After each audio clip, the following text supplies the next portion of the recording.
Welcome back to the channel. It's your boy Schoolboy here, back with another video. This time we're going to talk about Real Housewives of Miami season 6, episode 8, Palm Beach Pandemonium. Before we go ahead and get started, I just want to welcome y'all back to the channel. If you're new to the channel, make sure you hit that subscribe button. Make sure you like the video and make sure you comment.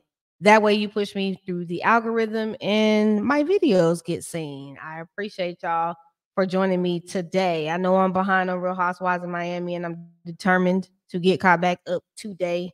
And hopefully I will. I just got one more video with the next 2 episodes and then I will be caught up. But make sure, and all else fails, always make sure that y'all go ahead and watch Hotline Bling Chat Room this Friday, January 12th, 2024 at 10:15 Eastern. This does premiere on Chef Don Don's channel on Friday. Make sure while you're there, also make sure you like, comment, and subscribe so that anytime Hotline Bling Chat Room has new episodes every Friday, you can go ahead and get notified of that episode and go ahead and watch that playback. We recorded this episode last night, and I will tell you this week's episode is an entire key, and everybody clocked in and enjoyed, and we read some folks down. So definitely go ahead and check that out. Also, keep in mind, my new web dating LGBTQIA reality series, School of Love, is coming very soon. That will premiere at the top of the spring. So be on the lookout for that. So pretty soon, your boy will be out here filming, in the words of Marie from Bell Collective, because she can't say filming. She say filming. Damn. School system really failed. And also, as well, if you have a Black-owned business or you're a content creator or, whichever type of business that you have and you would like to promote that said Black-owned business, you can go ahead and promote your Black-owned business on School of Love or Hotline Bling Chat Room by emailing us at admin@TCDD Productions. Just make sure you have your own commercial already created and done. That way we don't have to do anything, and then we can get you out that information on the different packages and for how many episodes you would like your commercial to run. So make sure y'all reach out to us with that information if you have a business that you would like to be featured on the show. And as always, hey, everything we talk about over here is alleged, and in my opinion, you ain't gotta like it. And I mean, we can fall out over it. It'll be all right. You probably be more falling out over it than I will, because I won't care. I'm just gonna give you a quick timbre cherie, take care, baby, and keep it pumping. Okay. That's gonna be pretty much all that for me. Down at the bottom of my screen also is my Twitter and Instagram if you would like to follow me, along with my Cash App and Venmo if you would like to bless the channel and donate to the channel. It is not required, but it's great if you do reach out and bless the channel, because guess what? All this stuff costs, okay? But it's greatly appreciated if you just like the video. That's engagement. That's good enough for me. Now, let's go ahead and get into it. So we open this episode with them sitting at the table, and they're basically, discussing Lisa and Lenny, accusing her of spending $10K on Instacart from his account. And they discuss the listening device. She's also accused of putting on Lenny's car, or the shared vehicles that they share as a couple. And Gertie suggests, well, maybe she just need to go on and get her little Toyota Corolla. And Larson says she won't ride in that. And I'm like, but Larson, you ain't gonna fund her lifestyle. So I don't know what you sitting up here acting all, indignant about, because at the end of the day, Lisa is not going to have the same lifestyle that Lisa thinks that she's gonna have after this divorce. Because if it's up to Lenny gonna drain her dry until she can't afford to keep battling him in court, and she takes whatever he gives her. I can already foresee that is what it's gonna be. Julia chimes in and says, well, it's not about the kid. It's about the kids at the end of the day. And the kids are all concerned, and the ladies are all concerned about the safety of the children. The ladies basically all agree that Julia should be the one to bring it up and try to talk to Lisa about the situation with Lenny, while the old men, they play croquet with the old men.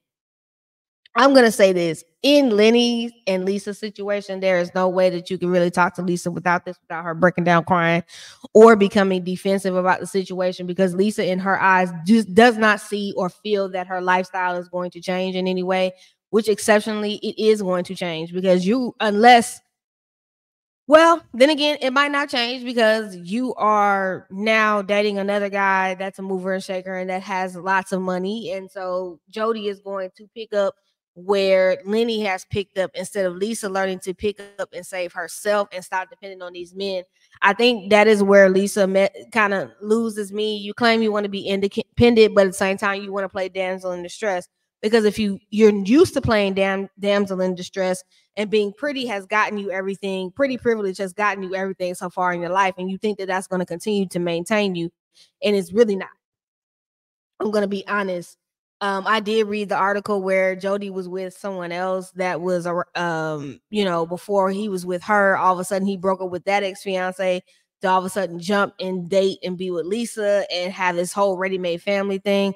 I just call BS on Lisa. I don't think Lisa's really being honest and with herself about the real picture of what's really going to happen to her financially once her and Lenny break off. Because even if he does finally break down and give you a huge settlement, you have to make sure you spend that properly so that you don't end back up in the same situation financially that you're in now. And I do think it's crazy to spend $10,000 on that man damn Instacart when you know he barely want to fool la la with you right now and barely want to take care of his kids, and everything is in question. That continues to draw tension between you and him in regards to the money and in regards to the divorce and everything else. I just feel as though Lisa is like, I'm going to get you back by spending your money and try to hurt you in other ways because you're hurting me and inadvertently hurting our children. But at the end of the day, it's not a smart move as far as Lisa, especially if you're looking to like honestly make some more money, or if you're honestly looking to come out of this with something, because both sides need to play nice, if you ask me, him and her, not just her. He does too, but they didn't took this to hell, so I don't think that will actually even change. Marisol and Alexia discussed Julia bringing up how she met with Marisol's ex and was given information, and they have a disagreement on it. And Marisol feels that Alexia is not taking her side or seeing it her way. Alexia feels it's difficult to be honest and to give her truth because she's not going to accept it. And Alexia wants her to let it go. Marisol feels like she's not protecting her feelings or considering them. Alexia feels she's overreacting about the situation. And how I basically feel about it, I'll say this: Marisol, you like to stir the pot. You like to dig in other people's shit. And now that someone else has brought up that they dug in your shit a little bit, or your ex has told some things about you, now you can't take it, but you can give it to everybody else. I think Marisol really needs to check herself and look into the mirror and really be honest with you as a human being and as a person. You are trash at times too, ma'am.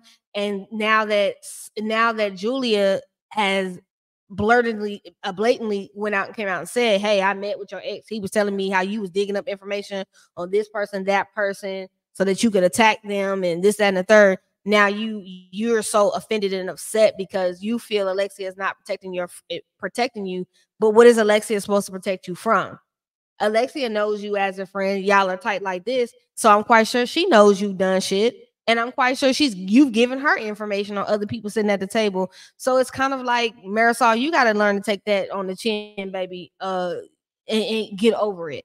But again, this is one of those situations where two friends are so good friends, one person can't check the other. It kind of gives me a Robin and Giselle thing, because if Giselle would hold Robin accountable, it would be a lot different if she actually held her accountable for real, for real. I think this time Alexia really did hold Marisol accountable, and that's what a Marisol couldn't take. She's so used to her just agreeing with everything that she said. So now that it's not that same type of agreement, she's upset. So we move on next, and the ladies are getting ready for dinner, and Nicole and Adrian are told by Julia they're going to try to talk to Lisa about the Lenny situation, and constantly talking about Lenny, because damn it, I'm tired of talking about Lenny. And I think also that's why Lenny is doing all these motions and trying to gag her and all this other shit is because he know that she talks about him so much on this show that it's another way to continue to get underneath her skin. Julia and Alexia Pinkett promised to allow their friendship to grow. Julia asked Alexia about the asking Todd to be her roommate thing, and Alexia said it was a joke, and Julia it was still taking it personal. And again, I told you as a lesbian, I joke with my homegirls like that all the time. My homegirls joke with me if they got a man. Girl, let me check with my man before I even be sharing the bed with you or woo woo woo. And it's a joke, you know. Even though I know they man ain't gonna be that serious, but then again, sometimes it does be that serious because some people men be really insecure. So I mean, it was a joke. I think this whole shit of oh, she might think I'm a predator and try to sleep with her. I think Julia, you're putting 20 on 10, and it's really not that serious. The real reason she didn't room with you is because Marisol was coming to this damn trip. Let's keep it $150. And Alexia is always going to show loyalty to Marisol no matter what. So that's something that you should have got over and understood.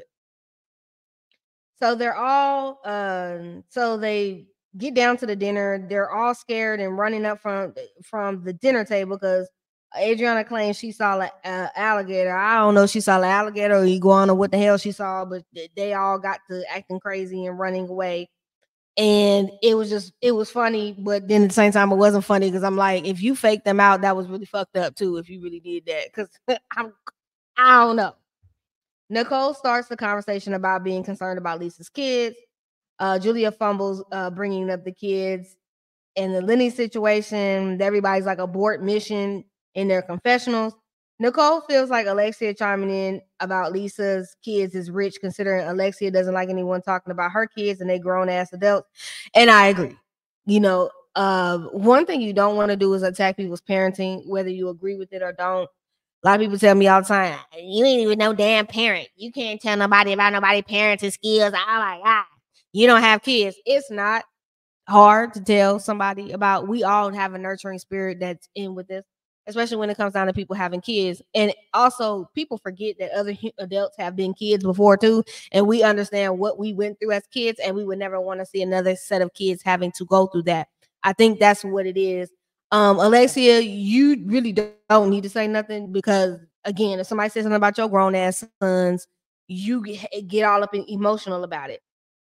But I do think it is something to Lisa does need to consider the trauma that she's putting her kids through, and I hope that she's putting them in some type of therapy because I know them constantly hearing her talk to Jody about Lenny and Lenny with his new young hot thought talking about her. Those kids are in between a hard rock and a hard place because both parents are in such a nasty space with one another.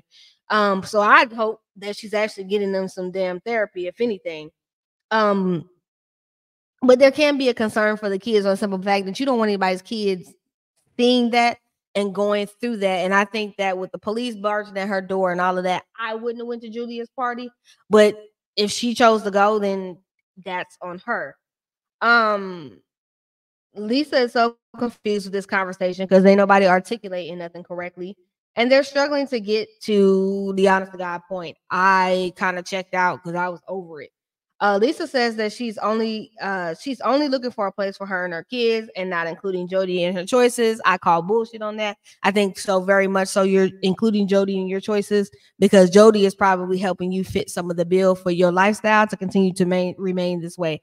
I'm not stupid, Lisa. I'm not. Okay, because there's no way the life that you were living, you would be able to complete that and change it around a 360 right away like that.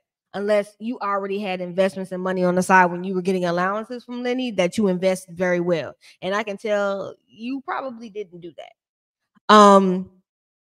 Also, too, I did hear that I read on one of the blogs, I can't remember the name of the blog, that Lenny and Jody are paying for her home or condo now. So there we go. Um then Alexia and Marisol bring up the 10K on Instacart and Lisa feels interrogated. And it's like, girl, anybody would ask you about that because that shit is very curious. I would love to know what you spent $10,000 on Instacart on. I don't get it. Does that $10,000 in a month? Is that $10,000 in one? That's a lot. Them damn kids, you and them damn kids ain't eating that much damn food for 10,000. I'm sorry. Lisa feels like they're are triggering her emotions with all these questions.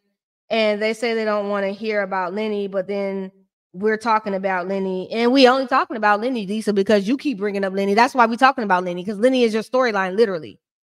That's your storyline, literally. So of course we're going to talk about Lenny, and of course we're going to ask questions about Lenny. That should not be anything that you should feel like is crazy that people are asking. Um, Alexia says she feels she shouldn't respond to any and everything. And Lisa says it's her life and she's allowed to speak on it. You're absolutely right, Lisa. It is your life. But when you have an ongoing legal battle as nasty as your legal battle is with Lenny, I wouldn't speak on it personally, but you do what you want to do, boo. This is why, again, you keep going through what you're going through as far as the public eye and everything, and him trying to file motion after motion to shut you the hell up. They bring up the car situation. Alexia asked, did she bring Lenny's car? And she says, did you bring Todd's? And Alexia was like, I'm good with Todd. You aren't good with Lenny. And again, I don't know why Lisa is not purchasing things on her own to start transitioning herself over, unless all of your money right now is going to lawyers and you don't really have anything to move over. And if Jody is your man, I'm kind of with the rest of the ladies like, girl, why he ain't go out and purchase you a car so that you could stop using Lenny shit and Lenny can take all his cars wherever the hell he's staying at. Lisa becomes defensive about the conversation, and Adriana feels like everyone is ganging up on her. Lisa is sitting on mute and not saying anything. Larsa's sitting on mute and she ain't saying nothing, but yet in front of the rest of the group, you had so much to say. Now you looking around, everybody on mute. Lisa says that Jody is a good guy. Don't worry about him. And I'm like, personally, this is a lot to deal with just to date somebody. Jody is better than me. The ladies want her to focus on her and not to be so concerned about her boyfriend. Gertie asks, is Jody helping her financially? She says that's too personal. And Alexia says, well, when she was going through her situations and you asked me, was Todd helping me? I was willing to answer. And in the end, they end up hugging her. She feels like they ganged up on her. No, they asked you solid questions because you continue to talk shit about Lenny. But what is your position on things, Lisa? I still say that you're living in a fairy tale and you think that, you're not going to, how do I say this? You're going to be able to continue to maintain this lifestyle, but you're not going to be able to maintain this lifestyle besides being with someone else like Jody that's going to help you fund your transition to being by yourself, because right now you don't have it because you're fighting Lenny in court. And Lenny is going to keep hanging you up with motion after motion after motion because he got money to blow and play with. You, on the other hand, do not. So I'm interested to see how this battle of the divorce is going to go, because it's going to be a long while. And I hope that Lisa is mentally tough for all of this. And eventually you're going to have to shut up. Either that or he's going to end up gagging purveyors of Pop and Bravo without you being able to speak on him. And then what are you going to be able to speak on at that point? It's going to be the $1 million question. Gertie, we move on to, they got back from Palm Beach. Gertie is speaking to Russell about the trip and, her surgery coming up, her consultation, to see if she's going to actually need chemotherapy. Gertie talks about how intense it is. And my heart just really goes out to Gertie because she's displaying so much vulnerability and giving her storyline and her journey. And I'm quite sure it's helping someone else out there right now experiencing the same things. So kudos and hats off to Gertie. I love that. And I'm so happy that she beat cancer. It's an amazing thing. So we move over to Nicole. She goes to meet her father and his new wife. He claims that the young 25-year-old girlfriend that he got sciatica and she can't come to meet Nicole, which I think I call bullshit on that. Nicole says she is bummed that she didn't get to meet his new wife. Her dad keeps getting up to go pee a lot, and Nicole says she thinks it's a prostate issue, and her dad says, well, he ain't having no issues with his prostate, but we do know that Dr. Nicole's father did pass away, and I do believe it was for prostate cancer. So rest in peace to him.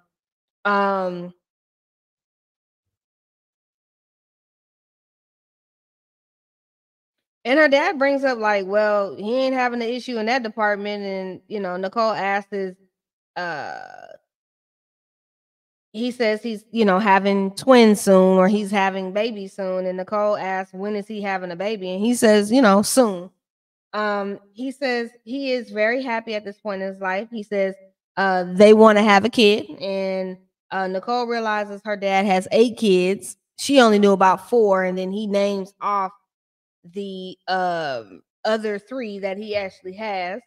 And Nicole's like, where the hell did these damn kids come from? I don't know nothing about these kids. And the youngest are 8 and 7.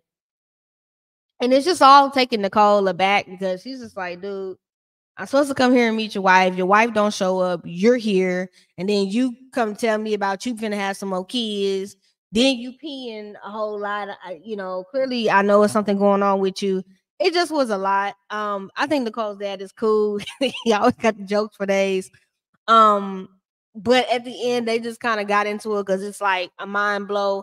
I know when I first discovered that I had another sibling, and my dad told me, and I think at the time I was like 11. And I believe I found out about my sister when she was like 7. That shit just blew me because I'm like, okay, when was you gonna tell me that you had a whole nother kid? It was just wild. And then, you normally you can't blame your siblings for your parents not telling you shit, but then it just be like, this is so weird. Like, so when was you finna plan to tell me this? So that scene ends, and then we run into the final scene of the episode, which is Lisa. She takes Elle to ballet class, and Adriana calls her while they're there at the ballet class. And Lisa explains that Lenny has filed another motion to say that she's an unfit mother, and he's going for full custody. Lisa says Adriana can't talk about it in front of the kids when she's on the phone with Adriana. And she cannot leave the ballet class. And Adriana says, well, she's up the street. She's just going to come through. They're going to have a conversation, and they're just going to, kind of talk about it face to face. Lenny is accusing her of prescription drug abuse in the motion to file for full custody of the kids.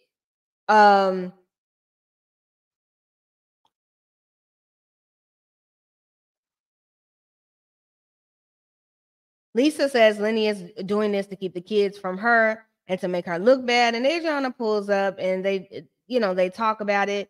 And Lisa explains what it is, what's in the motion. And he states she needs to take co-parenting classes, says she desires other prescription drugs like Adderall. And Lisa actually has ADD, so she's prescribed by her doctor to have Adderall. And she says, Lenny is trying to destroy her, and she's living in hell. Lisa says that she doesn't have any funds to keep spending on lawyers, and Adriana hugs her. And Adriana says she doesn't like how the group is questioning Lisa's parenting. I don't think it's questioning the parenting per se.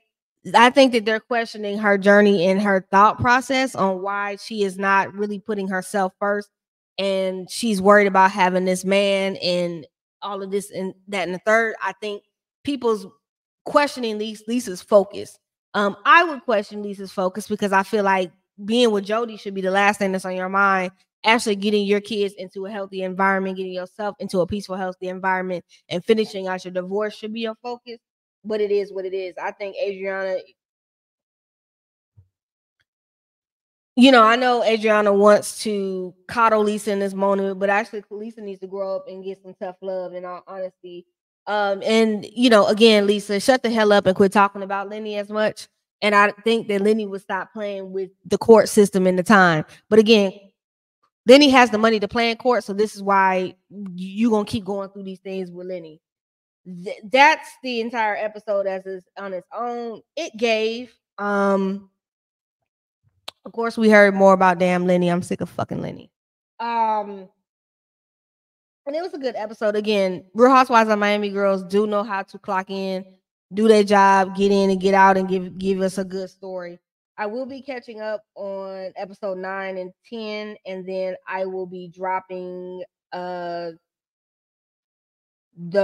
video probably later on this afternoon, possibly. If I can get it done, I'll get it in this afternoon or this evening. Okay. So I've got all that in. And before I go on and get up out of here, I do just want to make sure y'all check out my Married to Medicine live. Let's see, my Real Housewives of Beverly Hills review, my videos on Bell Collective, my Real Housewives of Potomac one, and also make sure that y'all be on the lookout for School of Love. It is casting. Well, we finished casting and we will start filming soon. As far as that is concerned, and as well, make sure you check out Hotline Bling chat room this Friday as well on Chef Don Don's channel.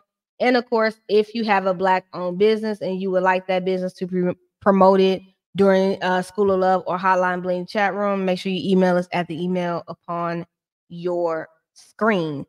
That's all I got. Ain't got no more for you. I will see y'all in the next video. Y'all have an amazing day.